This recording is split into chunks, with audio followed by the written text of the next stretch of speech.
Traditional universities are facing disruption. After hundreds of years of doing rather the same thing, they face competition from online education providers and new universities.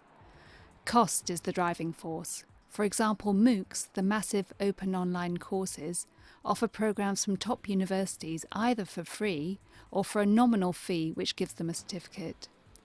In the UK, which has been a world leader in education for centuries, those competitive forces are very close to home. FutureLearn, the UK's biggest MOOC provider, is headquartered in one of the biggest attractions for academics in the world, the British Library. British Library is perfect for an innovative startup like FutureLearn. We're surrounded by learners every day. Every day you walk through the doors, you pass the kind of people that we want to attract to our online courses. And we're housed next to the treasures of world literature, treasures that we want to unlock and help to bring to life in new, exciting ways through our digital services.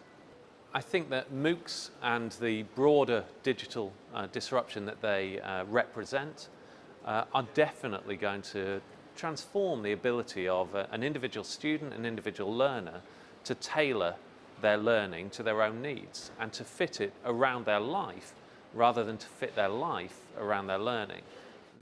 As well as MOOCs, traditional universities are facing competition from cheaper providers such as BPP, which gained university status last year. So BPP educates for the professions. We educate about 2/3 of all qualifying accountants in the United Kingdom, and about 1/3 of all new entrants to the English legal profession come and study here at BPP. We offer the ability to study in a very traditional full-time model of 3-year full-time study.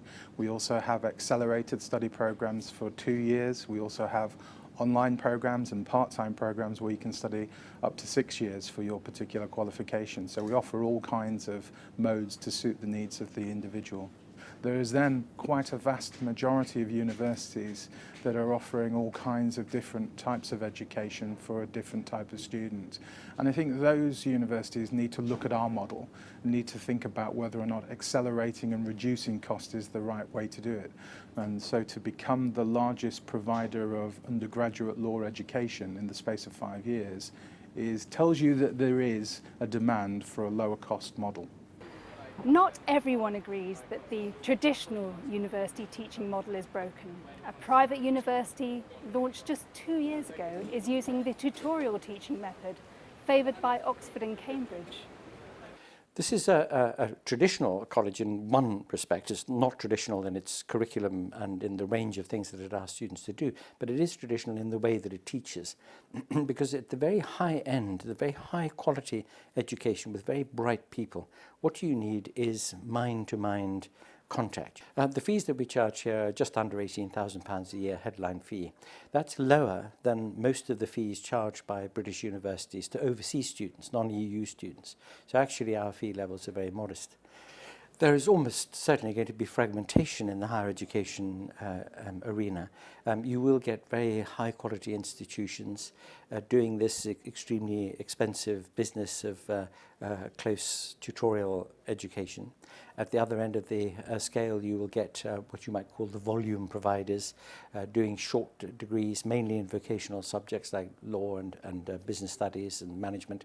At much lower fees. And then, of course, there is also the phenomenon of online education, which actually is a great boost to the sort of high level, if you like, the sort of boutique elite educational institution. It is hard to imagine what the world of higher education will look like in the future. But with signs of increasing polarisation, it will likely be very different to what we see now. Emma Boyde, Financial Times, London.